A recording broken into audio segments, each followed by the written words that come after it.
ओम अज्ञानतिमिरान्धस्य ज्ञानाञ्जनशलाकया चक्षुरुन्मिलितं येन तस्मै श्रीगुरुवे नमः। नमो विष्णुपदाय कृष्णपृष्ठाय भूतले श्रीमते भक्ति वेदांत स्वामी इति नामिने। नमस्ते सरस्वते देवी गौरवाणी प्रचारिणे निर्विशेष शून्यवादी पाश्चात्य देश तारिणे।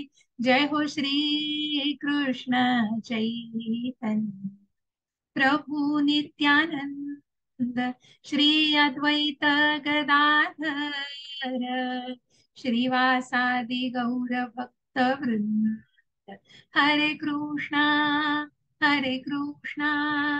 कृष्णा कृष्णा हरे हरे हरे रामा राम रामा हरे हरे हरे कृष्णा कृष्णा कृष्णा हरे हरे हरे रामा राम रामा हरे हरे हरे कृष्णा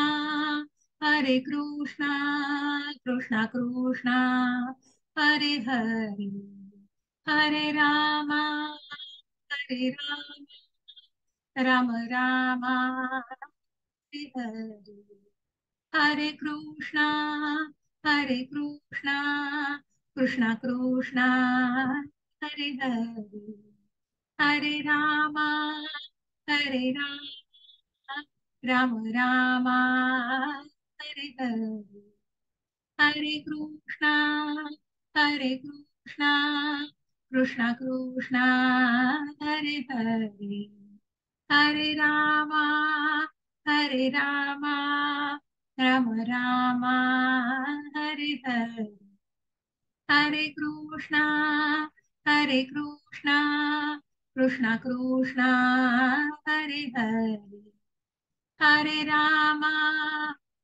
रामा राम रामा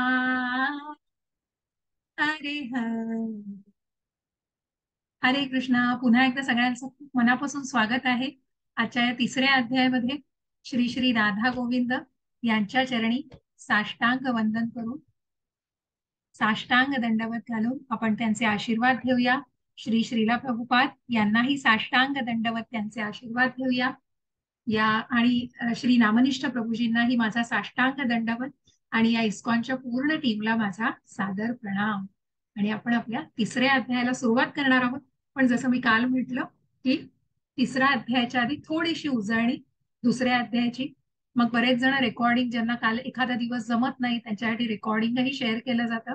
परंतु तरी थोडीशी उजळणी करण्यासाठी की कशा प्रकारे भगवंतांनी अर्जुनाच्या सगळ्या कारणांची निरसन केलेलं आहे।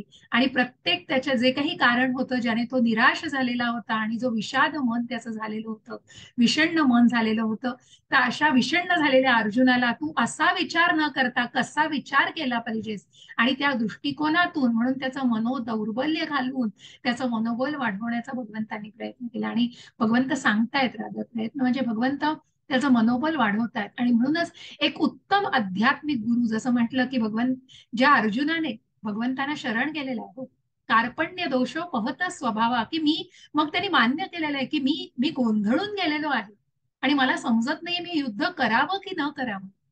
धर्मासाठी मी हे युद्ध करावं पण अधर्माच्या विरुद्ध हे युद्ध करावं कारण माझेच नातेवाईक आहेत, माझेच पितामह आहेत, माझेच द्रोणाचार्य गुरु आहेत, माझी भावंड आहेत। मन करुणेने पूर्णपणे भरून गेले आणि अशा मारावलेल्या परिस्थितीमध्ये धनुष्य खाली ठेवून दिलेला अर्जुन म्हणतोय की मला आता तुम्हीच सांगा। आणि म्हणूनच असा हा अप्रोच ज्या भगवद्गीतेमध्ये आपण हेही शिकतो, भगवद्गीता तेही शिकवतीये की नुसतंच ज्ञान तर भगवंतांनी दिलेलं आहे, ज्ञानाचा हा प्रवाह चालू झालेला आहे, परंतु त्याच बरोबर याही गोष्टी आपण निश्चितच शिकण्यासारख्या आहेत त्याच्यातनं की कशा प्रकारे अर्जुन भगवंतांना शरण गेलेला आहे आणि कशा प्रकारे आर्जवता आहे। सांगण्यामध्ये कुठलाही आवेश नाहीये, आर्जवता आहे। आणि म्हणूनच अशा अर्जुनाने सांगितलं, कार्पण्य दोषोपहत स्वभाव पृच्छामि त्वां सर्वधर्म पृच्छामि त्वां सर्वधर्म विषयः. एक मिनिट. कार्पण्यदोषोपहत स्वभावः पृच्छामि त्वां धर्मसम्मूढचेतः यच्छ्रेयस्यानिश्चितं ब्रूहि तन्मे शिष्यस्तेऽहं शाधि मां त्वां प्रपन्नम्. हे तुमच्यासाठी वाचायला म्हणून पण या अध्यायामध्ये नाहीये, आय मीन या स्लाइड्स मध्ये नाहीये, पण तो श्लोक महत्वाचा, कारण जिथे अर्जुन आपलं दोषपूर्ण असलेलं कबूल करतोय आणि भगवंतानं शरण होऊन म्हणतोय की मला तुम्ही निश्चित काय ते सांगा. आणि अशा प्रकारे सगळं निश्चितपणे सांगण्यासाठी भगवंतानी या ज्ञानाला सुरुवात केलेली आहे. आणि तू ज्या प्रकारे विचार करतो आहेस तसा न करता, की ज्याच्यात तुला आनंद वाटत नाहीये, ज्या पहिल्याच गुह्य ज्ञानाला रादर भगवंतानी सांगितलंय, की ज्या सांख्य योगाला मग आपण म्हटलं की तू शरीर नसून तू आत्मा आहेस. हे शरीर आहे, हे वस्त्र आहे. मग त्या आत्म्याने धारण केलेलं वस्त्र आहे आणि हे आत्मा हा ते शरीर धारण करतो. आणि जेव्हा हा जीर्ण देह होतो तेव्हा ते वस्त्र टाकून दुसरं वस्त्र धारण केलं जातं. अशा प्रकारे तू शरीर नाही आत्मा आहे हे सांगणं सगळं सोपं आहे, परंतु ते आत्मसात करून आणि ज्या स्थिताधीर मुनीला आपण शेवटी बघितलं की जो आत्मसाक्षात्कारी भावनेवर, आणि तीच ही भावना की कुठेतरी शरीर नाही म्हणजे देहधारी भावनेमध्ये तू निगडीत आहेस, म्हणून तुझ्या मनामध्ये ही करुणा आहे. पण तू तसं नको तू वाटून घेऊस. तुझ्या धारधार शस्त्रांनी तू या पृथ्वी आप वायू तेज, पृथ्वी आप वायू जल अग्नी या पंचमहाभूतांनी बनवलेल्या देहाला तू त्या जो नश्वर आहे त्याला मारू शकतोस, परंतु या आत्म्याला नाही, जो अविनाशी आहे. आणि अशा या आत्म्याला तू अजिबात, कारण त्याचा अविरत प्रवास हा या शरीरातून चालू, आणि अशा या शरीराला तू निश्चित मारू शकतोस, परंतु ज्याबद्दल तुला करुणा वाटतीये ती तू मनामध्ये आणू नकोस. तू हे विरुद्ध धर्मासाठी हे युद्ध करतोयस आणि म्हणूनच तू पाप मनात आणू नकोस. पुढचं कारण लगेच आनंद नाही असं मनात आणू नकोस, कारण तू जरी हे युद्ध केलंस तरीही तुझा विजय झाला आणि तू पृथ्वीवरती राज्य करणार आहेस. परंतु हे युद्ध करताना तू जर ठार मारला गेलास तरीही तुला स्वर्ग सुखाचीच प्राप्ती आहे. परंतु हे सगळं असलं तरी भगवंतानी कर्माचं महत्व सांगितलंय आणि म्हणूनच तू क्षत्रिय आहेस. तू जर हे कर्म टाळलं असतं, तुला तुझे नातेवाईक, तुला तुझे शत्रू काही तुझा वाहवा करणार नाहीये, तुला भ्याड म्हणणार आहे, तुला पळकुटा म्हणणार आहे. आणि म्हणूनच तू एक क्षत्रिय असल्यावर तुझं कर्म टाळू नकोस. म्हणूनच भगवद्गीतेमध्ये कुठेच असं नोंदलेलं नाहीये की तुम्ही सगळं तुमचं आता रिटायरमेंट झाली आणि आता तुम्ही अगदी संन्यास घेऊन किंवा मग तुम्ही हिमालयात जा, मग तुम्ही गीतेचं वाचन अभ्यास करा, अध्ययन करा. पण त्याआधी का नाही? मग आपल्याला 8व्या अध्यायात खूप सुंदर प्रकारे याचं वर्णन केलेलं आहे भगवंतांनी. कारण हे जे ज्ञान आहे ना, या ज्ञानाचं आचरण महत्वाचं आहे. आणि म्हणूनच भगवंत सांगतायत की कर्म करा, आपली कर्तव्य पूर्ण करा, कुठलंही टाळू नकोस तुझं कर्तव्य. आणि म्हणूनच अशा कर्माला भगवंतांनी इथे कर्मयोग, कर्मकांड न करता तू कर्मयोग कर. कारण कर्मकांड केलंस तर तू ते तुझ्यासाठी करणार आहेस, तुझ्या तुझ्या स्वतःच्या इंद्रिय तृप्तीसाठी करणार आहेस. पण कर्म योग साधणार आहेस जेव्हा तू तेच कर्म भगवंतांना अर्पण करणार आहेस, तू तू माझ्या उपदेशानुसार जेव्हा युद्ध मला अर्पण करणार आहेस, तेव्हा ते कर्मयोग ते भगवंतांशी जोडलं जाणार आहे. आणि म्हणूनच तू कुठल्याही प्रकारे असं मनात आणू नकोस की तुला आनंद वाटत नाही. निश्चितच तुला या गोष्टीचा याची जाणीव होईल की तू एक क्षत्रिय आहेस, हे जाणून तू तुझं कर्म पूर्ण करायचं आहेस. आणि अशा प्रकारे तू तुझ्या भावनेला कुठेतरी तुझ्या भावनेला बदल करायचा आहे तुझ्या भावनांमध्ये. आणि म्हणूनच अशा प्रकारे एक उत्तम गुरुच ह्याचं मार्गदर्शन करू शकतो, जो उत्तम आध्यात्मिक म्हणजे ज्या ज्या फिजिकल, सायकोलॉजिकल आणि स्पिरिच्युअल अशा शारीरिक, मानसिक आणि आध्यात्मिक दृष्टिकोनातून 360 अंशातून विचार करून जो गुरु शिष्याला हे ज्ञान देतो आहे आणि अशा प्रकारे त्याचं मनोबल वाढवतो आहे. आणि अशा प्रकारे मग ज्या तू तू अगदी छोट्यातलं छोटं कर्म केलंस तरीही ते पाप मानलं जाणार नाहीये, कारण स्वल्पम अपि धर्मस्य त्रायते बहतो भया.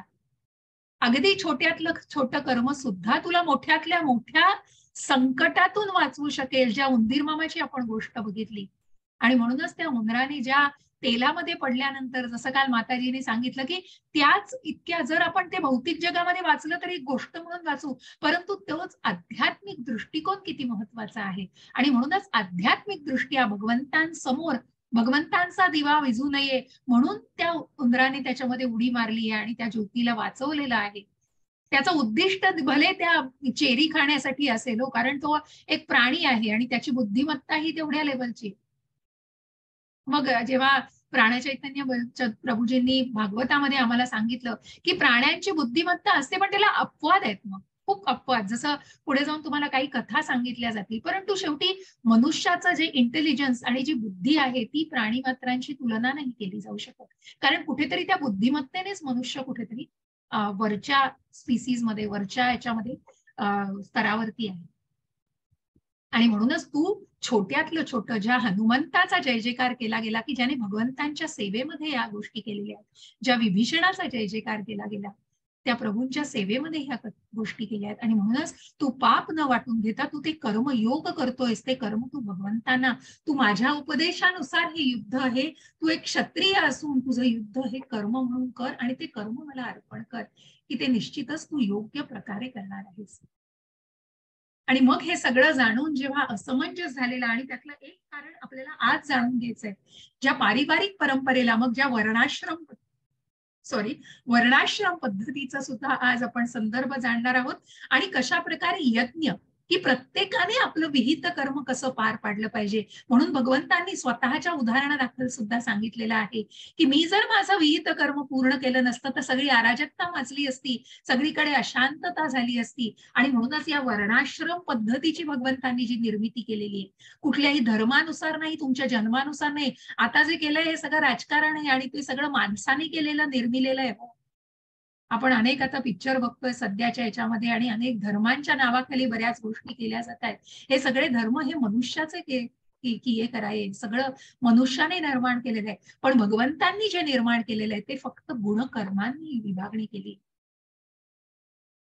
की ज्या कर्मानुसार, की जो क्षत्रिय, जो ब्राह्मण आहे, क्षत्रिय आहे, वैश्य आहे आणि क्षुद्र आहे, आणि जो त्याच्या गुणांनुसार, की कारण मग त्याच्यामध्ये सत्व, रज आणि तम हे गुण असतात. मग ब्राह्मण हा सात्विकतेमध्ये गणला जातो, जो क्षत्रिय आहे तो राजसिकतेमध्ये गणला जातो, त्याच्यानंतर क्षुद्र जो वैश्य आहे तो राजसिकता आणि तामसिकता याच्यामध्ये त्याचं मिश्रण आहे, आणि क्षुद्राला तामसिकतेमध्ये, परंतु कुठल्याही प्रकारे कमी लेखलेलं नाहीये कोणाला.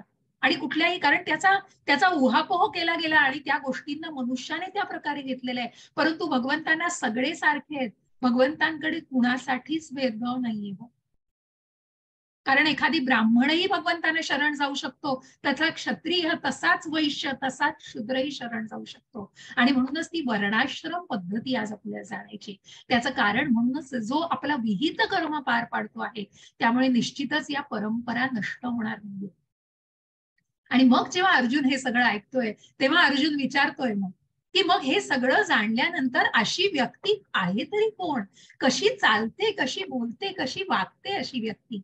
आणि मग ज्या प्रकारे कासवानी आपली इंद्रिय आत ओढून घेतो, कासव आपली सगळी कशा प्रकारे त्याची इंद्रिय आत ओढतो, जेव्हा त्याला थोडा जरी मागमूस लागतो की काहीतरी आजूबाजूला आहे, त्याचप्रमाणे तो आपल्या अवयवांना आत ओढतो, असाच तो स्थिताधीर मुनी आपल्या इंद्रिय विषयांच्या त्या त्या त्या आसक्तीला कुठेतरी नियंत्रित करत असतो, त्या मन आणि बुद्धीला नियंत्रित करत असतो, त्या मनाला स्थिर करत असतो. आणि असा हा स्थिर मन केलेला स्थिताधीर मुनी, ज्या प्रल्हाद महाराजांचं आपण उदाहरण ऐकलं आणि ज्या प्रत्यक्ष श्रीला प्रभुपादांचं आपण उदाहरण ऐकलं, जे शुद्ध दिव्य भक्तीमध्ये होते आणि ज्यांनी प्रत्येकाच्या मनामध्ये कृष्ण भावना रुजवलेली आहे, असे श्रीला प्रभुपाद. आणि अशा श्रीला प्रभुपादांना, अशा शुद्ध भक्तांनी भगवंतांच्या धामाची प्राप्ती केलेली, जेव्हा जीर्ण देह त्यागला जातो मग भगवंतांची निश्चितच अशी कृपा प्राप्त केली जाते, अशा शुद्ध भक्तांकडून अशी भगवंतांची कृपा प्राप्त केली जाते. असे हे स्थिताधीर मुनी. अशा प्रकारे आपण या दुसऱ्या अध्यायामध्ये प्रत्येक कारणांना आपण निरसन ऐकलेलं आहे, त्याचं त्या कारणांना कशा प्रकारे भगवंतांनी उत्तर दिलेलं आहे या सगळ्याला आपण जाणलं आहे. आणि आता तिसऱ्या अध्याय आपण मध्ये जाणतोय. मग आता अर्जुनाचे प्रश्न सुरू होणार आहेत आणि हे ज्ञानाचा खजिना हा चालूच आहे, ज्ञानाचा प्रवाह हा चालूच राहणार आहे आणि अर्जुनाचे प्रश्न हे 18व्या अध्यायापर्यंत संपत नाहीये, जेणेकरून हे ज्ञान असंच आपल्यापर्यंत पोहोचणार आहे. आणि म्हणून मग अर्जुन आज भगवंतांना विचारतोय की ज्या प्रकारे मग त्याग की कर्म आपल्याला थोड्याशा या उजळणी सारांशामध्ये आपण जाणतो की मग कशा प्रकारे एकच गोष्ट, मग जेव्हा अर्जुन बऱ्याच गोष्टींचं ज्ञान घेतोय तेव्हा तो कुठेतरी कन्फ्युज झालाय. पण कन्फ्युज होणं कुठेतरी फक्त एक एक्सक्यूज आहे, मग कदाचित एक कारण आहे, कारण अर्जुनाला ते युद्धच करायचं नाही. मग एखादी माणूस म्हणतो आपण ना की ती गोष्ट करायचीच नाही, त्याच्यासाठी कशा प्रकारे टाळाटाळ केली जाते, परंतु हे का केलं जात आहे, कारण ते ज्ञान आपल्यापर्यंत पोहोचतं.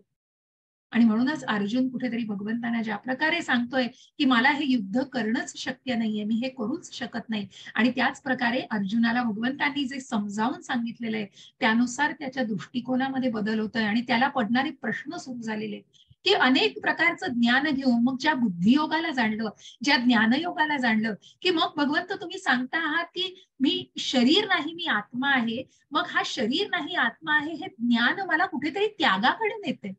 मग मी त्याग करू का, मी तुम्ही सांगताय की स्वल्पमपि धर्मस्य त्यायते महतो भयात.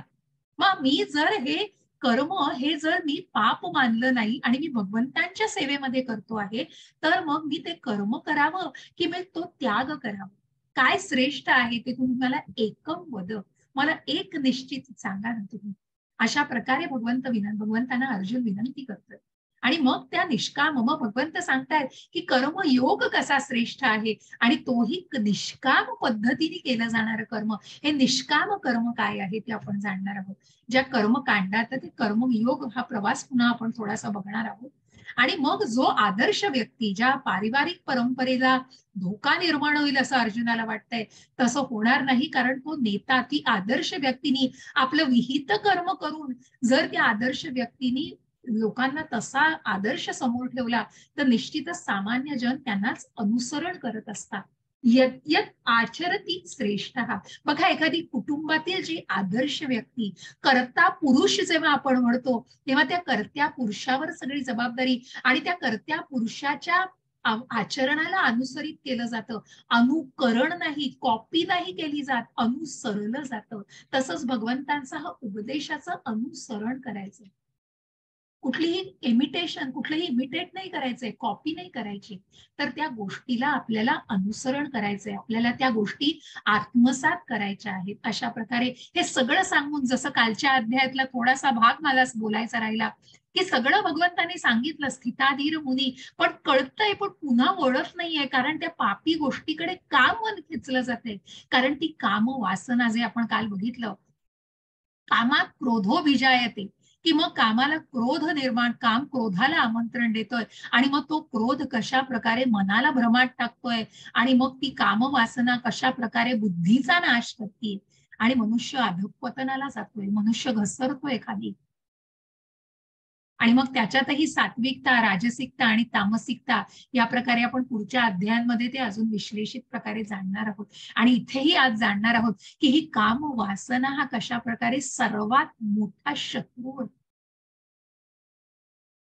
जसं प्रल्हाद महाराजांनी सांगितलं की मनाच्या बाबतीत जेव्हा आपण 6व्या अध्यायात जाणू की अरे बाहेरचे शत्रू काय शोधताय, तुमचं मनच तुमच्या शत्रू आहे, तसं हे जे मन आहे ना, ते जे कुठेतरी ओढ घेत आहे त्या वासनेकडे, ते किती चुकीचं आहे. आणि अशा प्रकारची वासना कुठेतरी कशा प्रकारे मनुष्याला घसरण्याकडे, मनुष्याचं कुठेतरी अधःपतन होण्याकडे कारणीभूत होती.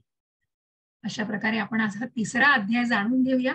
आणि म्हणून मग अर्जुन भगवंतांना विचारतोय, एकम वद, मला एक तुम्ही काहीतरी निश्चित सांगा की मग मी जो तुम्ही मला सांगितलं की मी शरीर नाही मी आत्मा आहे, मग काय करायचं या आत्म्याला राज्य करून, किंवा काय करायचंय, मग मी निश्चितच सगळ्या गोष्टींचा त्याग करीन, मग या भौतिक सुखाला घेऊन मी काय करणार आहे.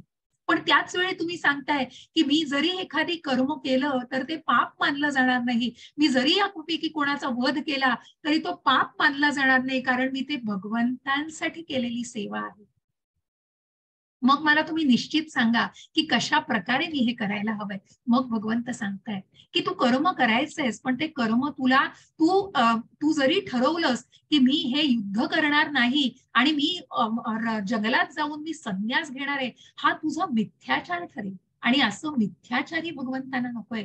भगवंतांना ते कर्म योग्य पद्धतीने केलेलं हवं. आणि म्हणूनच इथे भगवंत त्या मिथ्याचाराबद्दल आपल्याला थोडं सांगतायत.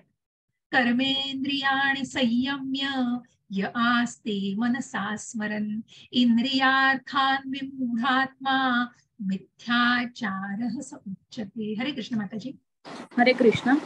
जो कर्मेंद्रिय संयमित करतो परंतु ज्याचे मन इंद्रिय विषयांचे चिंतन करीत आहे तो निश्चितपणे स्वतःची फसवणूक करतो आणि अशा मनुष्याला मिथ्याचारी म्हटले जाते. हरे कृष्ण.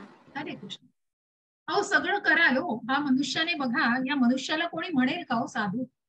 सगळी वस्त्र पांघरली आहेत, गळ्यात हार घातला आहे, अगदी भगवी वस्त्र धारण केली म्हणून कोणी साधू म्हणेल का हो? त्याला हातामध्ये बघा सिगरेटचं थोटकू आहे आणि हातामध्ये फोन आहे कानाला. कारण त्या मनाचं काय हो? सगळं दाखवायसाठी केलेलं आहे, एक्सटर्नली दिसतंय, पण त्या मनाचं काय, त्या इच्छांचं काय? आणि म्हणूनच भगवंतांना हा मिथ्याचार नकोय. भगवंत याला मिथ्याचारी म्हणतात.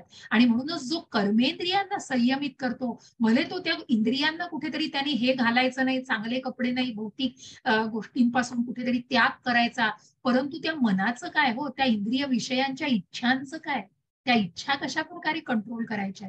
आणि म्हणून ते तर चिंतन चालूच आहे. आणि म्हणून तो कुठेतरी स्वतःची फसवणूक करतोय, कारण तिथे कृष्ण मिसिंग आहे हो. जसं एखादी उदाहरण घ्यायचं झालं, एखादी व्यक्ती जेव्हा हॉस्पिटलमध्ये ऍडमिट असते तेव्हा काही कारणासाठी जर त्यांना रिस्ट्रिक्टेड डाएट असतं तेव्हा त्यांना कडधान्य किंवा काही गोष्टी दिल्या जात नाहीत.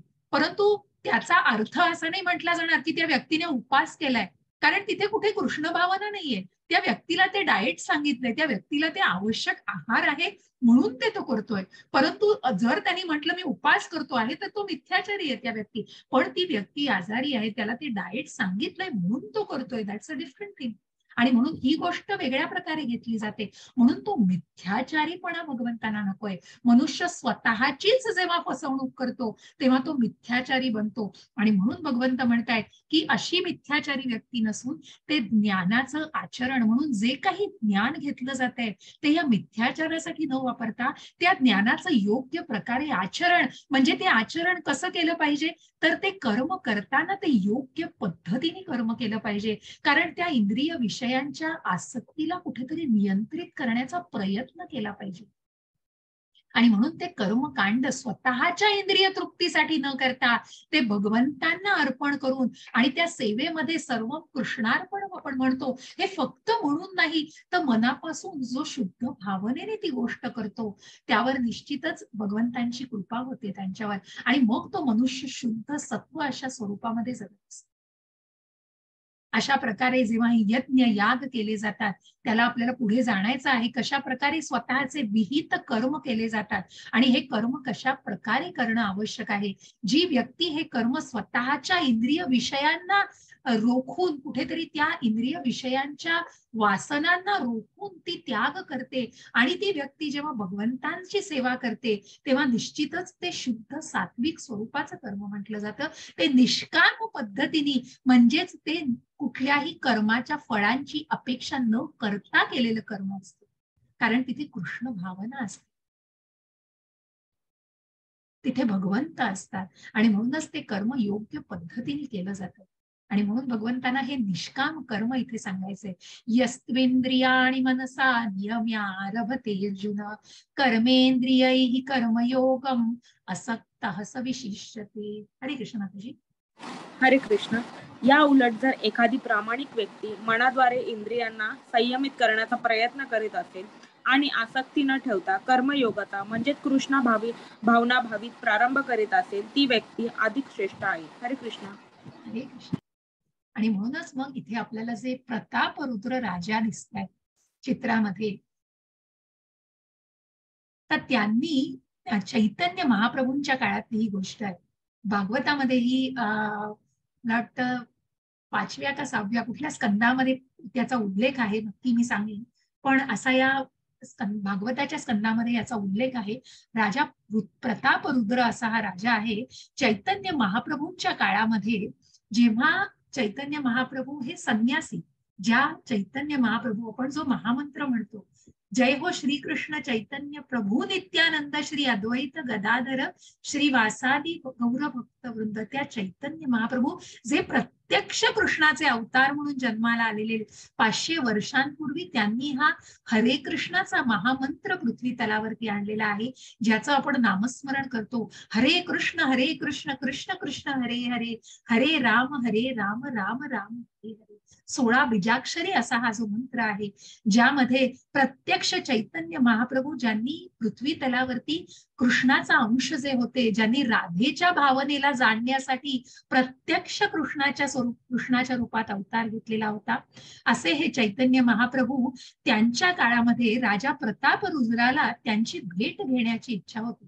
पण चैतन्य महाप्रभू संन्यासी, त्यामुळे त्यांनी राजाला भेट देण्याची नाकारली, कारण तो भौतिक जगामध्ये आणि अशा भौतिक सुखामध्ये अडकलेल्या व्यक्तीला भेटणं हे योग्य नव्हतं चैतन्य महाप्रभूंसाठी, आणि म्हणून त्यांनी ती नाकारली.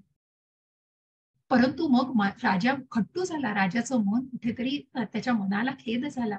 मग चैतन्य महाप्रभूंच्या काही सहकार्यांनी त्यांना सांगितलं की चैतन्य महाप्रभू हे जगन्नाथपुरीच्या रथयात्रेसाठी नक्की येतात, आणि राजा प्रतापरुद्रच हा एक त्यांच्यापैकी ज्यांनी ही रथयात्रा आयोजित केलेली होती. आणि अशा प्रकारे जेव्हा त्याला कळलं की महाप्रभू तेव्हा येणार आहेत, तेव्हा त्याला अत्यंत आनंद झाला, की कुठेतरी त्याच्या मनात इच्छा निर्माण झाली.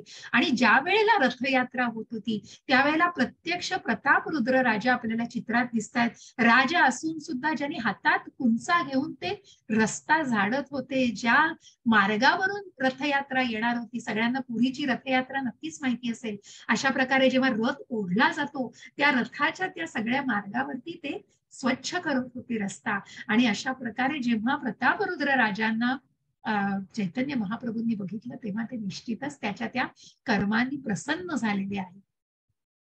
असं हे कर्म जे भगवंतांच्या सेवेसाठी, मग मी राजा आहे आणि मी हातात जाडू देणं म्हणजे कमीपणाचं आहे, पण नाही, कृष्ण भावनेमध्ये ते कर्म केलं जातं. आणि म्हणूनच ही जी प्रामाणिक व्यक्ती असते ती मनाद्वारे आपल्या इंद्रियांना संयमित करून कुठल्याही प्रकारची आसक्ती न ठेवता कर्मयोग, ते कर्म हे कृष्ण भावना भावित करत असते. आणि निश्चितच अशी व्यक्ती ही मिथ्याचारी व्यक्तीपेक्षा श्रेष्ठ मानली जाते, जे फक्त दाखवण्यापुरते आपल्या कर्मेंद्रियांना, कुठेतरी ज्ञानेंद्रियांना नियंत्रित करतायत, पण त्या मनाला इंद्रिय नियंत्रित करू शकत नाहीत, त्या आसक्तीला रोखू शकत नाहीत. अशांपेक्षा ही प्रामाणिक व्यक्ती, ही शुद्ध व्यक्ती ही निश्चितच श्रेष्ठ असते. आणि म्हणूनच आपल्याला जशा प्रकारे हे कर्म करणं म्हणजे स्वतःचा विहित कर्म हा प्रत्यक्ष यज्ञ करण्याप्रमाणे आहे. प्रत्येक व्यक्ती आपला यज्ञ करत असते. कशा प्रकारे? तर यज्ञार्थात कर्मणोऽन्यत्र लोकोऽयं कर्म बंधनः तदर्थं कर्म कौन्तेय मुक्त संगः समाचर. हरे कृष्ण माताजी. हरे कृष्ण. श्री विष्णू प्रित्यर्थ यज्ञ म्हणून कर्म केले पाहिजे, नाहीतर कर्म हे या भौतिक जगामध्ये बंधनास कारणीभूत ठरते. म्हणून हे कौंतेया, तू आपल्या नियत कर्मांचे पालन श्री विष्णूंच्या संतोषार्थ कर, आणि या प्रकारे तू नेहमी कर्मबंधनातून मुक्त राहशील. हरे कृष्ण. हरे कृष्ण. आणि म्हणूनच प्रत्येक कर्म तू यज्ञ म्हणून पार पाड, आणि हा यज्ञ भगवंतांसाठी श्री विष्णू प्रत्यर्थ हा यज्ञ म्हणून कर्म केलं पाहिजे. जे काही तू कर्म करशील ते विष्णू प्रत्यर्थ जेव्हा कर्म हे करतो तेव्हा हे कर्म या भौतिक बंधनास कारणीभूत होत नाही. परंतु जेव्हा हेच कर्म तू इंद्रिय तृप्तीसाठी करतो, स्वतःच्या स्वार्थासाठी, स्वतःच्या इंद्रिय तृप्तीसाठी, स्वतःच्या इंद्रिय विषयांना आपल्या आसक्ती पोटी तू तेव्हा कर्म करतोस, तेव्हा ते त्या कर्म बंधनास कारणीभूत होतं. जशी एखादी गोष्ट सांगितलेली आहे की एका व्यक्तीला 2 मुलं असतात आणि त्या व्यक्तीच्या दोन मुलांमध्ये एक मुलगा खूप चांगल्या प्रकारे शिकतो आणि योग्य प्रकारे शिक्षण घेऊन तो पुन्हा आपल्या वडिलांकडे परत येतो आणि त्यांचा जो काही व्यवसाय आहे तो त्यांना त्यांच्यामध्ये मदत करतो आणि तो व्यवसाय करू लागतो. आणि तो दुसरा मुलगा जो असतो तो मात्र कुठेतरी सगळे पैसे, जे काही वडील पैसे पाठवत असतात शिक्षणासाठी, तो वाटेल तसा उडवतो. दारूमध्ये पैसा, सिनेमा आणि कुठल्याही वाईट सवयींमध्ये, अशा प्रकारे सगळ्या वाईट सवयींनी ग्रस्त होऊन तो पैसा असा उडवायला शिकतो.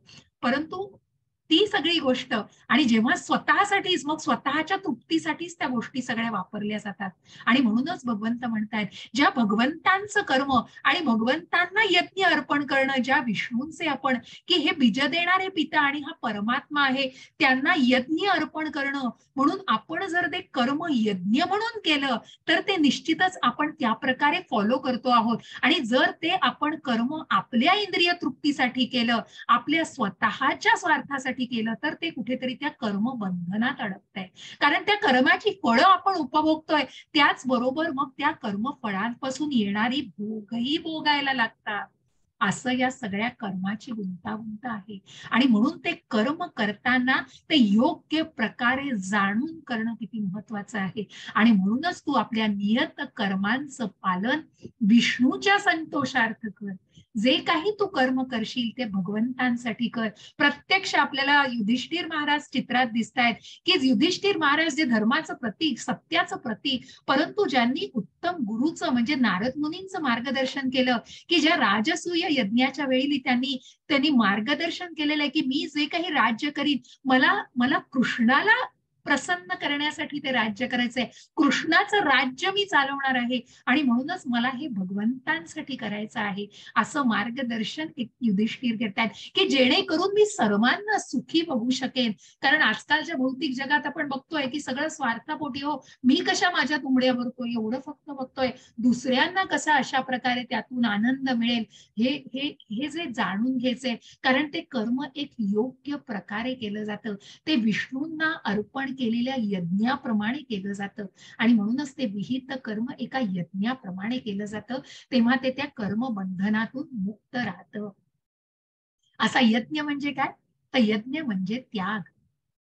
आणि या त्यागाचं चक्र आपण बघतोय. बघा, ज्या पूर्वीच्या काळी मग आपण जे यज्ञ निरनिराळे, की ज्या पर्जन्य राजाला प्रसन्न करण्यासाठी की यज्ञ केले जायचे, आणि मग पर्जन्य राजा यायचा, ज्या शेतकरी आपल्याला दिसतोय बघा, जो त्याग भावनेने आपल्या आपल्या शेतामध्ये राबतोय, की जेणेकरून आपण ही सुंदर असं शेत फुलवायचंय, अन्नधान्य त्याच्यामध्ये निर्माण करायचंय, आणि त्या अन्नधान्याच्या निर्मितीसाठी त्या वरुण राजाची प्रार्थना केलेली आहे. आणि म्हणून त्याचं जे कर्म तो करतोय ना, ते कर्म तो त्याग भावनेने जेव्हा करतो, तेव्हा त्या त्याग भावनेला यज्ञ म्हटलेलं आहे. ते त्यागाचं चक्र, कारण तो त्याग करणं हे निश्चितच कुठेतरी यज्ञासमान आहे. आणि मग त्या पर्जन्य राजाचं आगमन होत आहे, की जेणेकरून तो धान्याची निर्मिती करू शकतो. त्या धान्याची निर्मिती केल्यानंतर त्याच्यापासूनच जे अन्न तयार केलं जातं त्याचा भगवंतांना नैवेद्य दाखवला जातो. आणि म्हणून कृष्णांपासून कृष्णांपर्यंत, कारण वेदांमध्ये आणि शास्त्रांमध्ये हे नमूद केलेलं आहे,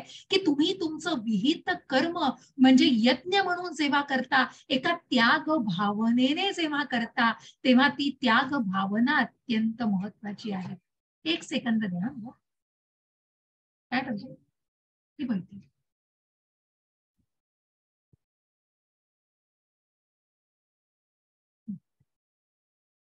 तर अशा प्रकारे ते त्यागाचं चक्र, हा त्याग म्हणजे त्या यज्ञातून, म्हणजे ज्या भावनेने ते कर्म केलं जातं, की मी हे जे करतो आहे हे कर्म भगवंतांना अर्पण करतोय, हे मी विष्णू प्रत्यर्थ करतोय. प्रत्येक विहित कर्म, मग एखादा ब्राह्मण, एखादा क्षत्रिय, एखादा वैश्य, क्षुद्र जसं म्हटलं तसा, गृहस्थाश्रमातील व्यक्ती, ब्रह्मचारी आश्रमातील व्यक्ती, वानप्रस्थाश्रमातील व्यक्ती, संन्यासाश्रमातील व्यक्ती, ही सुद्धा भगवंतांना ते यज्ञ अर्पण करू शकते.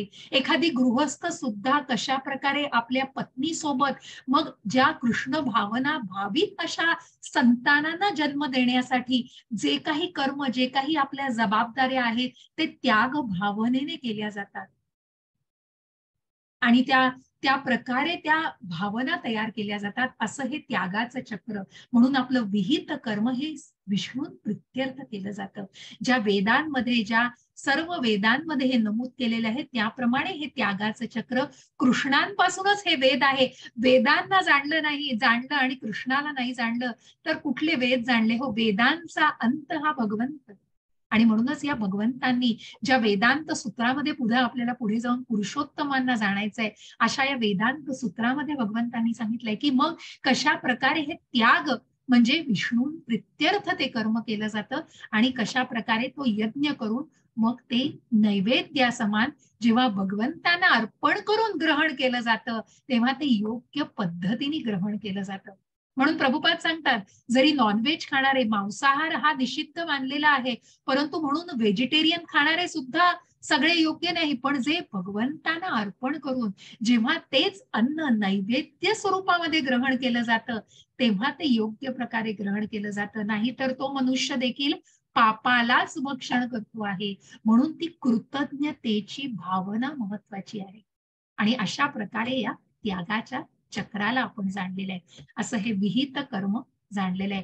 कारण कशा प्रकारे वेदांमध्ये त्याचा उपदेश केलेला आहे. वेदांमध्ये सांगितल्याप्रमाणे यज्ञ केल्याने, ज्या त्याग भावनेने सर्व क्रिया केल्याने त्या सगळ्या शुद्ध होतात. आहार शुद्ध सत्व शुद्धी सत्व शुद्ध ध्रुवा स्मृतिर्लंभे सर्व ग्रंथीनाम विप्रमोक्ष. हरे कृष्ण माताजी. हरे कृष्णा. यज्ञ केल्याने मनुष्याचा आहार शुद्ध होतो आणि शुद्ध आहार ग्रहण केल्याने त्याचे जीवन शुद्ध बनते. जीवन शुद्धीमुळे स्मृतीमधील अतिसूक्ष्म वृत्तींचे शुद्धीकरण होते आणि जेव्हा स्मृती शुद्ध होते तेव्हा मनुष्य मोक्ष मार्गाबद्दल विचार करू शकतो. आणि या सर्वांची परिणिती वर्तमान समाजासाठी अत्यावश्यक असणाऱ्या कृष्ण भावनेमध्ये होते. हरे कृष्णा. हरे कृष्ण. आणि म्हणूनच जेव्हा मनुष्य हा यज्ञ करतो तेव्हा त्या यज्ञाने तो आहार म्हणजे ज्या त्यागाचं चक्र आपण बघितलं, जेव्हा त्या सगळ्या गोष्टींच्या चक्रातून त्या अन्नाची निर्मिती होते आणि ती जेव्हा भगवंतांना अर्पण करून ग्रहण केली जाते तेव्हा तो आहारही शुद्ध होतो. त्या शुद्ध आहाराला ग्रहण केल्याने त्या व्यक्तीचं जीवनही शुद्ध बनतं.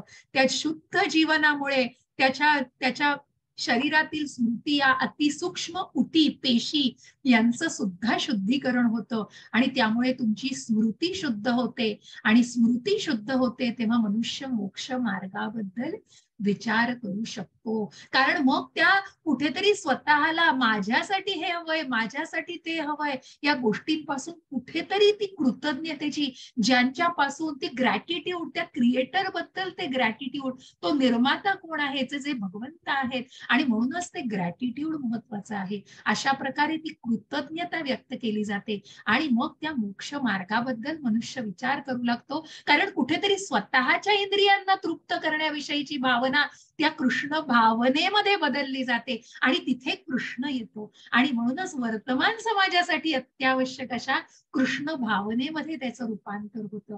हीच कृष्ण भावना महत्वाची की आपण जे कर्म करतो आहोत ते कृष्ण भावना भाविक कर्म, ते कृतज्ञतेने करणं हे अत्यंत महत्वाचे आहे. हरे कृष्ण माताजी. हरे कृष्णा. भगवत भक्त हे सर्व प्रकारच्या पापातून मुक्त होतात कारण ते सर्वप्रथम यज्ञाला अर्पण केलेले अन्न ग्रहण करतात. इतर लोक जे आपल्या स्वतःच्या इंद्रिय भोगाकरता भोजन बनवितात ते खरोखर केवळ पापच भक्षण करतात. हरे कृष्ण. ज्याचा मी आधीच उल्लेख केला की अशा प्रकारे जेव्हा नैवेद्य दाखवून केलं जातं, मग 9व्या अध्यायात सांगितलं हो भगवंतांना खूप काही 56 भोग नकोय.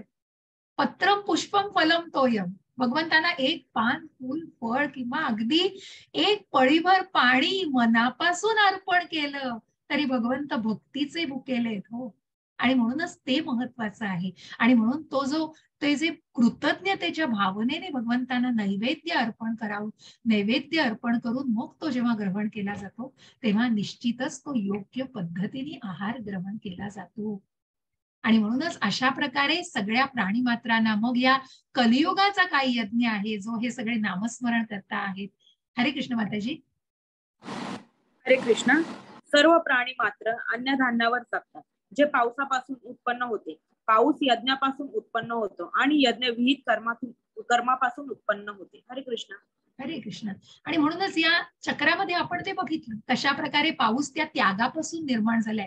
कारण तो त्याग म्हणजे यज्ञ आहे, त्याचं विहित कर्म तो यज्ञ त्याग भावनेने करतो आहे, तिथे पाऊस पडतोय आणि त्या पावसातून धान्याची निर्मिती होऊन मग ते अन्न भगवंतांना अर्पण करू शकतायत. अशा प्रकारे या विहित कर्मातून हे साधलं जातं. आणि या कलियुगाचं विहित कर्म, या कलियुगाचा यज्ञ काय आहे, जशा प्रकारे सत्ययुग, त्रेतायुग, द्वापार युग आणि कलियुग ही 4 युग जी आहेत, सत्ययुगामध्ये काय यज्ञ होता तर ध्यान धारणा करणं. कारण लाखो वर्ष जगायची लोक तेव्हा आणि अशा प्रकारे त्या सगळ्या वातावरणामध्ये मनुष्य अनेक वर्ष ध्यान करू शकायचा. तो ध्यान करणं हा त्या युगाचा यज्ञ होता. त्याच प्रकारे त्रेतायुगामध्ये प्रभू रामचंद्रांच्या युगामध्ये यज्ञ याग करणं हे त्या युगाचा यज्ञ होता.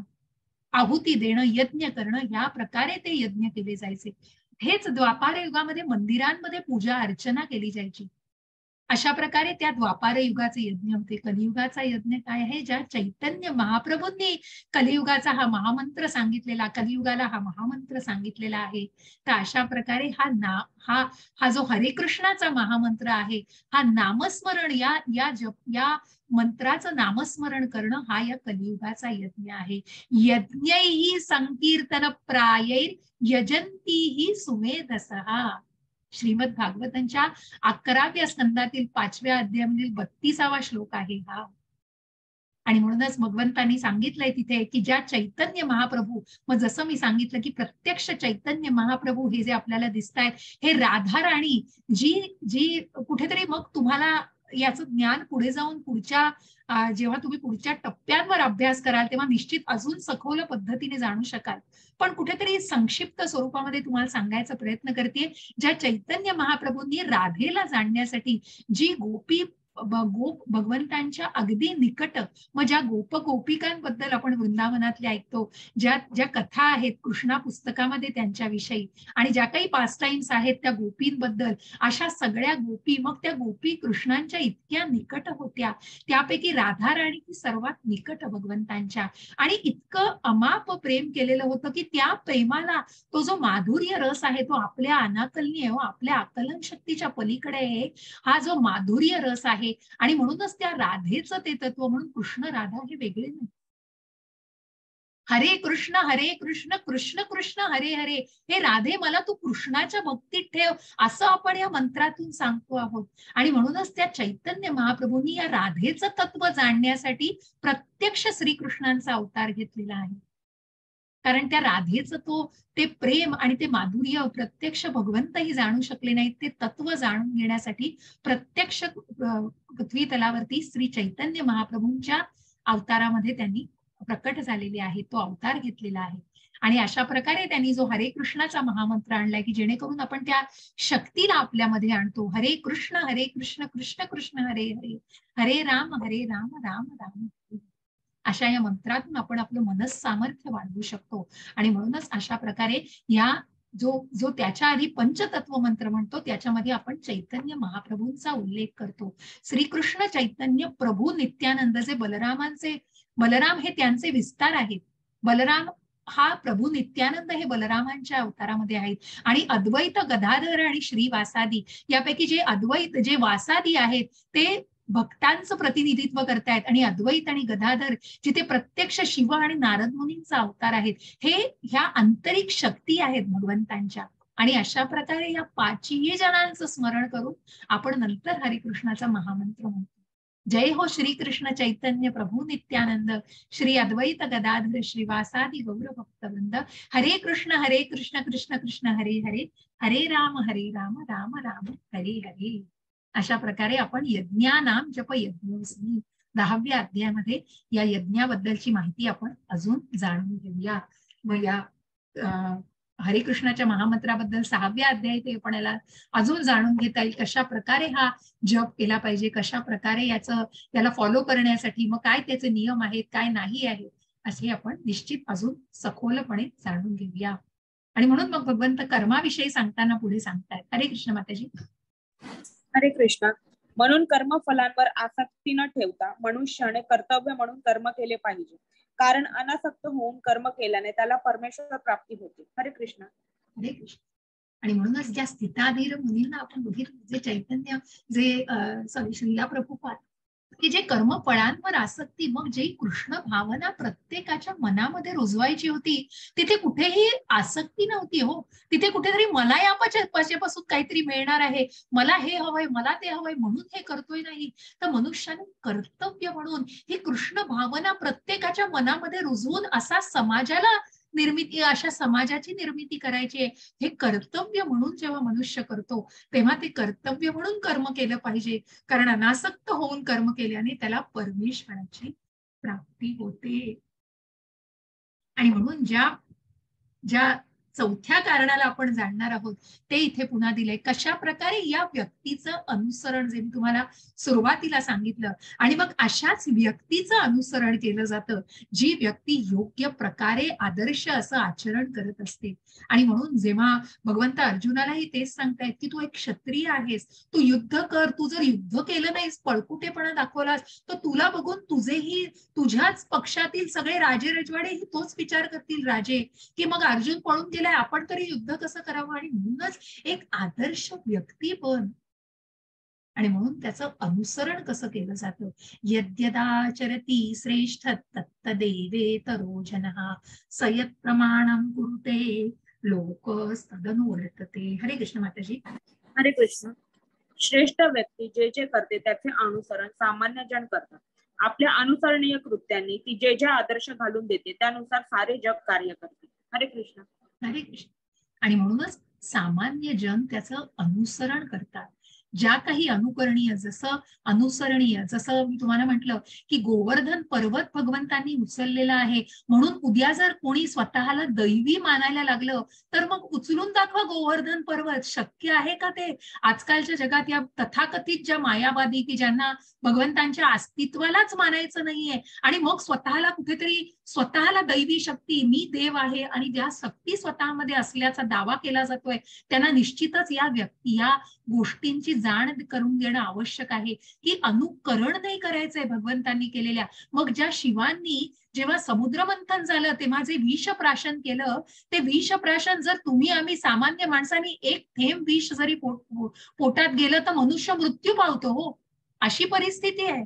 आणि म्हणून ते अनुकरण करणं योग्य नाहीये, तर त्या व्यक्तीचं अनुसरण, ज्या भगवंतांनी ज्या वर्णाश्रम पद्धतीला पुढे जाणायचंय, की अशा ज्या उपदेशाचं जेव्हा अनुसरण केलं जातं आणि ते आदर्श घालून दिले जातात, त्या प्रकारे सारं जग सुद्धा कार्य करत असतं.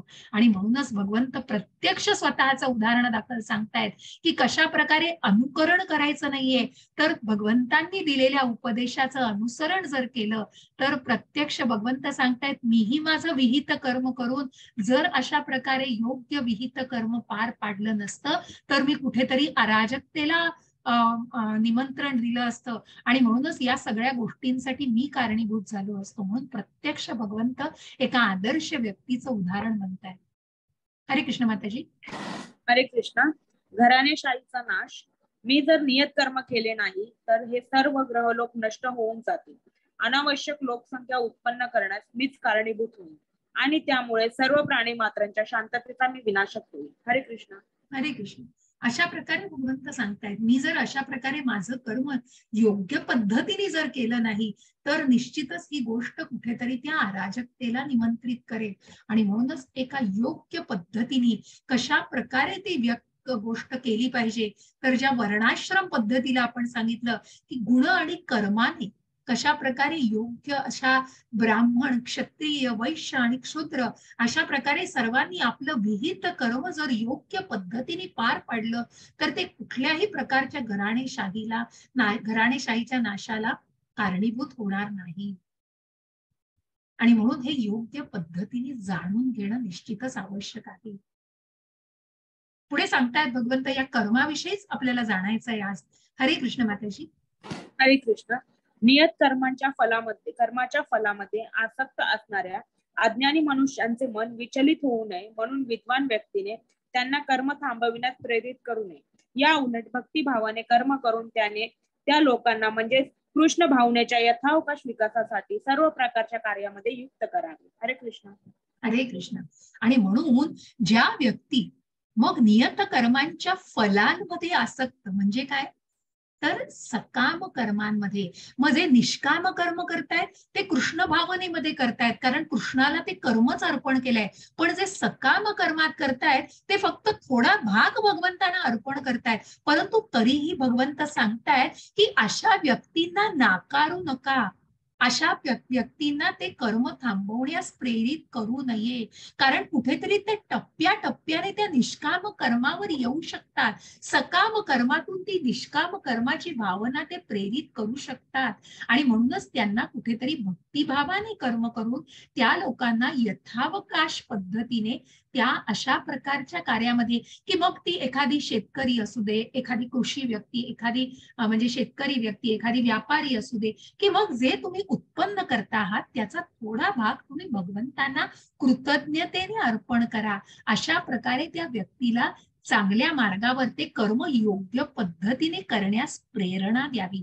त्यांना नाकारू नये, अरे काय तुमचं काही होणारच नाही, आता तुम्ही काही असं करताय ना म्हणजे तुमचं सगळं तुम्ही चुकीच्याच मार्गाने जाताय, असं न करता त्यांनाही प्रेरणा देऊन त्यांना यथावकाश पद्धतीने कृष्ण भावनेमध्ये आणता येते.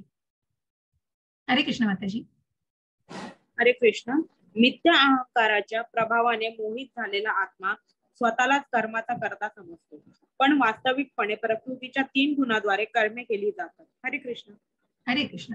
आणि मग ही जी कर्म केली जातात, आता ज्या निष्काम कर्माला आपण बघितलं आणि सकाम कर्मांना बघितलं, कारण ही सकाम कर्म मनुष्य कशा प्रकारे करतोय, कारण तो मिथ्या अहंकार, ते जे सूक्ष्म मन मी सांगितलं, की जे मन, बुद्धी आणि खोटा अहंकार जपला जातोय, मनुष्य खोटा अहंकार जपतोय.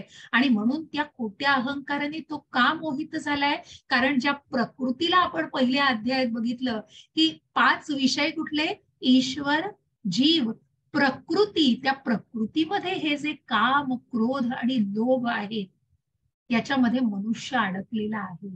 आणि म्हणूनच तो स्वतःला त्या कर्माचा करता समजतोय, की मी केलंय, माझ्यामुळे होतंय, मीच याला जबाबदार आहे. कुठेही कृतज्ञतेची भावना नाहीये, कारण तो त्रिगुणांनी प्रभावित झालेला आहे. आणि तेच तो जाणत नाहीये की तो जो करता करतोय वास्तविकपणे प्रकृतीच्या 3 गुणांद्वारे ही कर्म केली जातात, ज्या 3 गुणांना आपण 14व्या अध्यायामध्ये अजून विश्लेषित प्रमाण, सखोल प्रमाणामध्ये जाणू शकतो. ज्या सत्व आणि रज आणि तम, जसं मी कालही सांगितलं की ज्या व्यक्ती कशा प्रकारे विचार करतात एखाद्या गोष्टीचा, त्या गोष्टीला, जसं मी म्हंटल की निर्णय घेताना एखादी व्यक्ती सात्विकतेमधील म्हणेल की मी एखाद्या, जसं तुम्ही सगळ्यांनी अनेक जणांनी उत्तरं दिली की योग्य गुरूंचं मार्गदर्शन घेऊ, भगवंतांना प्रार्थना करू, शांतपणे विचार करू, अशा प्रकारे या सात्विकतेमधून हा निर्णय घेता येतो. राजसिकतेमधली व्यक्ती कुठेतरी त्याच्यापासून पळवाट काढेल,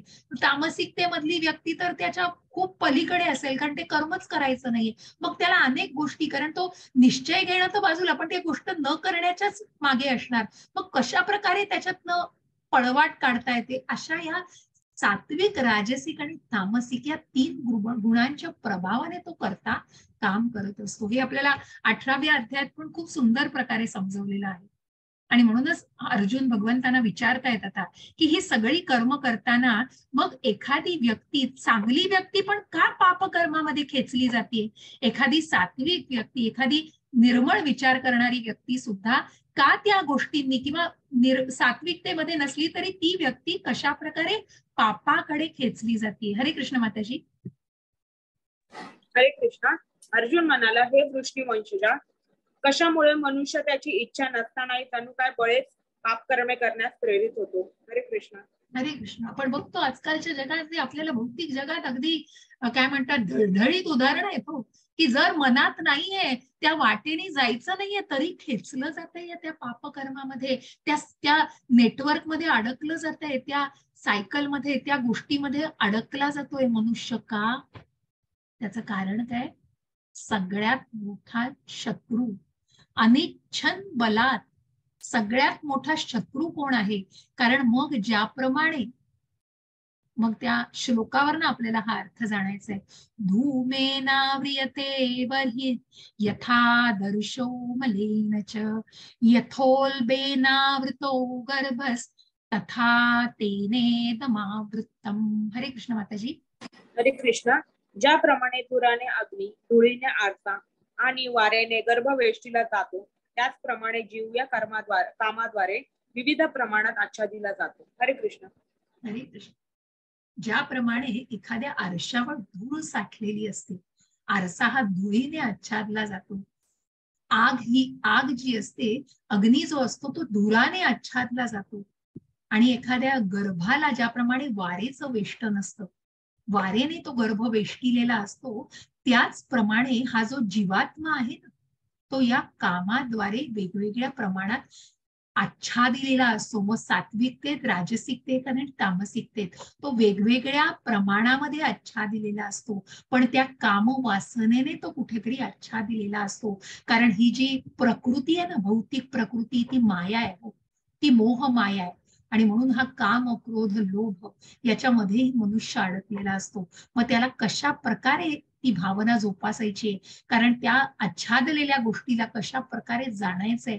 आणि म्हणून जरी चांगली व्यक्ती असेल तरी ती का त्या पापकर्माकडे खेचली जाते, जसं या चित्रात आपण बघतोय. कारण पुढचे सगळे पायऱ्या भगवंतांच्या स्पिरिच्युअल आध्यात्मिक मार्गावर आहे, पण कुठेतरी कशा प्रकारे मनुष्य खेचला जातो या गोष्टींकडे बघा. कुठेतरी कामवासना आहे, ती तामसिकता आहे, त्या सगळ्या गोष्टींकडे मनुष्य खेचला जातोय. आणि म्हणूनच जाणायचंय की सगळ्यात मोठा शत्रू हा काम वासना आहे. ज्याप्रमाणे धुराने अग्नी, धूळने आरसा, वारेने गर्भवेष्टीला जातो, त्याचप्रमाणे हा जीव या कामाद्वारे विविध प्रमाणामध्ये आच्छादिला जातो. आणि म्हणूनच काय करायचं याच्यासाठी. हरे कृष्ण माताजी. हरे कृष्ण. म्हणून हे भरतर्षभ अर्जुन, इंद्रियांचे नियमन करून पापाच्या या महान प्रतीकाचा म्हणजे काम प्रारंभीचा निग्रह कर आणि आत्मसाक्षात्काराच्या ज्ञानाचा विनाश करणाऱ्या या कामाचा वध कर. हरे कृष्ण. हरे कृष्ण. आणि म्हणूनच या काम वासनेला, या काम वासनेच्या अशा शत्रूला ज्ञानाने, म्हणूनच ज्ञानाचा या आत्मसाक्षात्कारी भावना जोपासायची आहे. आणि ती भावना जोपासून त्या आत्मसाक्षात्काराच्या ज्ञानाचा विनाश जी जी कामवासना करते, त्या कामवासनेचा नाश करायचा. कारण ते शस्त्र कुठलं आहे? ज्ञानाचं शस्त्र आहे. आणि जर ते ज्ञानाचं शस्त्र जर हातात घेतलं तर निश्चितच त्या काम वासनेसारख्या शत्रूचा विनाश केला जाऊ शकतो. आणि म्हणूनच इंद्रियांचं नियमन, जिथे हे ज्ञान घेतोय मी शरीर नाही आत्मा आहे, हे नुसतंच जाणायचं नाहीये, ते आकलन करून, आत्मसात करून त्या खूप खूप खूप खूप पातळीवर जावं लागेल. खूप तप आहे, साधना आहे, त्याच्यासाठी खूप ज्ञान आत्मसात करायचंय. पण निदान आपण कुठेतरी स्वतःला आपण स्वतःला कुठेतरी नशीबवान, आणि आपण ज्या या असोसिएशन मध्ये आलो आहोत की कुठेतरी सुरुवात करणं हे महत्वाचं आहे. आणि म्हणूनच या मार्गाला अवलंबणं आणि या कामवासनेला कशा प्रकारे आपण टाळू शकतो, या वासनेच्या आहारी न जायचं आहे, तर निश्चितच पापाचं सगळं या बापाच्या या महान प्रतीकाला निश्चितच विरोध करणं आवश्यक आहे. आणि म्हणून त्या ज्ञानाला घेणं निश्चितच आवश्यक आहे. इंद्रियाणी पराण्या पुरी इंद्रियेभ्यः परम मनः मनसस्तु परा बुद्धिर्यो बुद्धे परतस्तु सहा. हरे कृष्ण माताजी. हरे कृष्ण. कार्य करणारी इंद्रिये जड प्रकृतीपेक्षा श्रेष्ठ आहे. मन इंद्रियांपेक्षा श्रेष्ठ आहे. बुद्धी मनापेक्षा श्रेष्ठ आहे. आणि तो आत्मा बुद्धीपेक्षाही श्रेष्ठ आहे. हरे कृष्ण. हरे कृष्ण. आणि म्हणून हे जे सगळे स्तर आहेत, ह्या सगळ्यात खालचा स्तर हा शारीरिक स्तर आहे. कुठेतरी फक्त मी देह आहे, मला असं प्यायचंय, बघा दारू पितायत, सिगरेट ओढतायत, कारण माझ्या देहाला सगळं हवंय ना, मला हे करायचंय, मला ते करायचंय, मला अशा गोष्टींमध्ये रस आहे, मला त्या गोष्टींचा अनुभव घ्यायचा आहे, मला ती गोष्ट, म्हणजे कुठेतरी फक्त स्वतःच्या इंद्रिय तृप्तीसाठी. मग हा शारीरिक स्तर आहे. पण त्याच्यावरती जाऊन जेव्हा मनाच्या दृष्टीने, जेव्हा त्या मानसिक दृष्टीने तो विचार केला जातो, तेव्हा शारीरिक स्तराच्या कुठेतरी वर विचार केला जातो. शारीरिक नंतर इंद्रिय, मग त्या शरीर इंद्रिय आणि मग मन आणि बुद्धी आणि मग तो आत्मा. अशा प्रकारे हा रथ खूप सुंदर आहे. त्याच्यावरती तुम्हाला ते निश्चित मी सांगू शकेन, कारण जो शारीरिक स्तर आहे ती इंद्रिय वास्तू आहे. एक मिनिट. 1 सेकंद द्या मला. हा, चार्जिंग जरा संपतंय, 1 सेकंद द्या मला.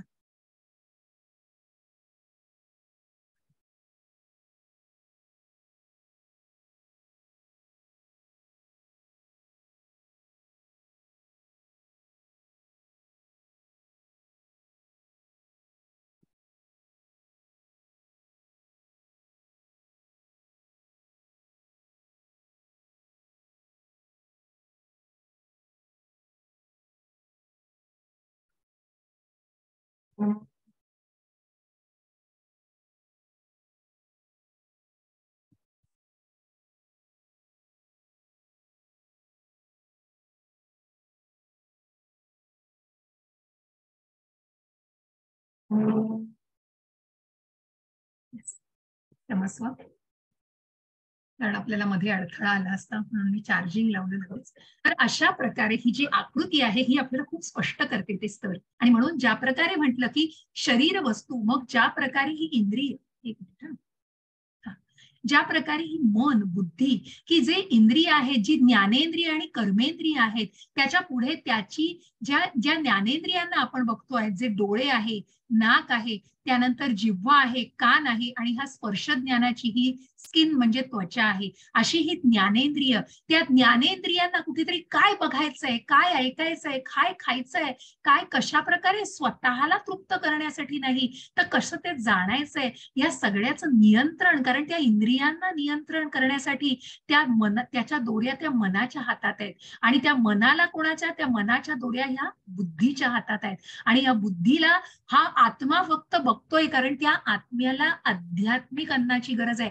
जोपर्यंत आपण या शारीरिक स्तरावरती आहोत तोपर्यंत आपण या आत्म्यापासून अनभिज्ञ आहोत, आपण त्या आत्म्याला जाणलेलंच नाहीये. आणि म्हणूनच आपण फक्त शरीर आहोत, ही इंद्रिय वासना, मन बुद्धी, की माझ्या मनाला काय वाटतंय, माझ्या बुद्धीला काय वाटतंय, या स्तरापर्यंतच आपण विचार करतो. आणि त्यासाठी म्हणून या आत्मिक ज्ञानाची गरज आहे. या आत्म्याला जाणून त्या आत्म्याला सात्विक अन्न, जेव्हा आपण ते आत्म्याला त्याचं अन्न देऊ, जेव्हा आध्यात्मिक मूळ स्वभाव हा आध्यात्मिक आहे हा आत्म्याचा, कारण तो परमात्म्याचा अंश आहे, पुढे जाऊन आपल्याला ते जाणायचंय. पुढच्या अध्यायांमध्ये थोडंसं मी आधी काही गोष्टी सूक्ष्म स्वरूपामध्ये सांगते तुम्हाला.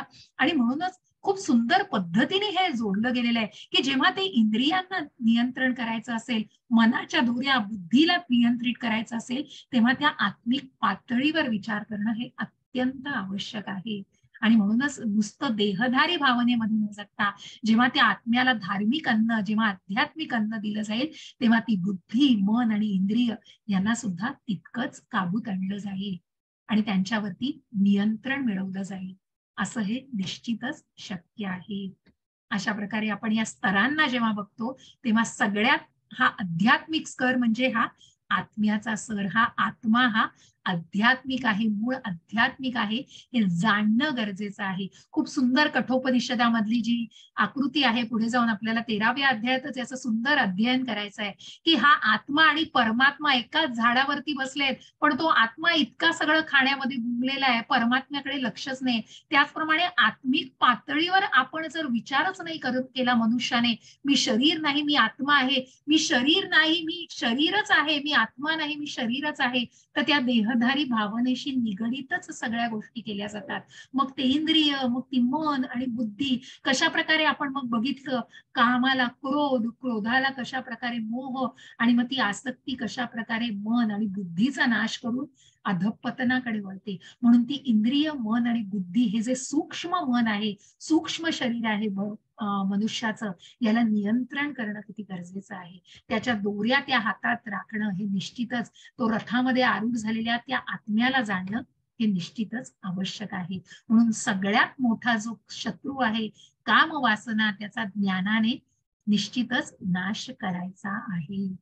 हरे कृष्ण. आपण इथेच आपला 3रा अध्याय संपवतो आहोत. इति 3य अध्याय समाप्तः. मी शेअरिंग थांबवते आणि रेकॉर्डिंग